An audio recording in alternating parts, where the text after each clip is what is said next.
igramo u 10 dana 3 najteže utakmice. Ako znamo da smo u subotu igrali u Zagrebu, sutra igramo ovdje, u utorak igramo sa Vardarom. To znači 3 utakmice u tako kratko vrijeme, ali dobro je to da se završi ovaj dio prvenstva. Budući da nam mladi igraju isto ubrzano prvenstvo Makedonske lige i imali su pripreme za utakmicu sa Srbijom, nećemo biti, igrat ćemo sa najjačom postavom kao u Zagrebu i tako će biti utorak. S napomenom da ovaj tjedan smo imali malo i problema s ekipom, da Mojsovski, Jonovski i Dejan Manasko su dobili neki virus, pa nisu redovno trenirali ovaj tjedan. I Vugrin se na kraju tjedna priključio ekipi radi povrede tetive. No i pored toga igrat ćemo tu utakmicu sa željom da odigramo dobro, kao što smo igrali u Zagrebu, i znamo da neće nam biti, neovisno što igramo ovdje u Skoplju, neće biti laka utakmica, jer na Zagrebu ako da 2 utakmice u 7 dana izgubi, to je malo teže.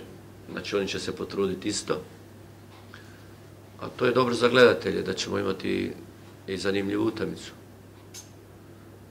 Kao i mi, tako i oni sad, vidjeli ste u popisu, imaju 10-11 igrača su isto pozvani u reprezentaciju, kao i naših. Vidjeli ste, to je jedna kombinacija mladih i iskusnih igrača,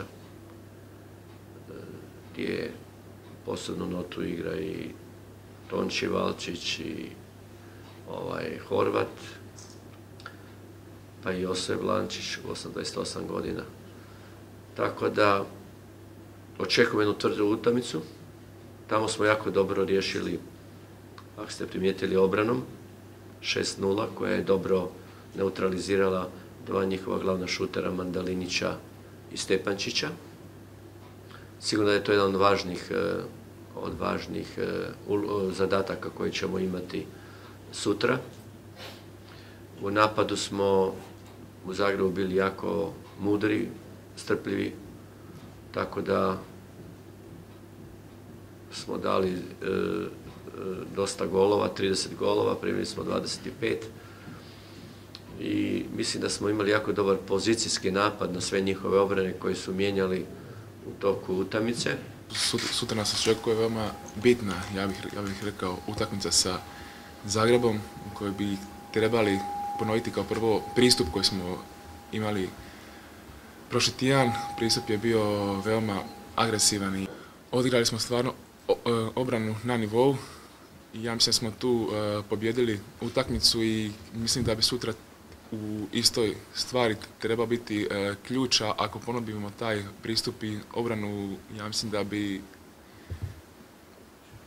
mogli dobiti lagano tu utakmicu, iako Zagreb je jedna veoma mlada i poletna ekipa i mislim da tu prošlu utakmicu nisu pokazali svoju pravu snagu, em što su imali lošu stvarno realizaciju, em što smo mi stvarno odigrali dobro.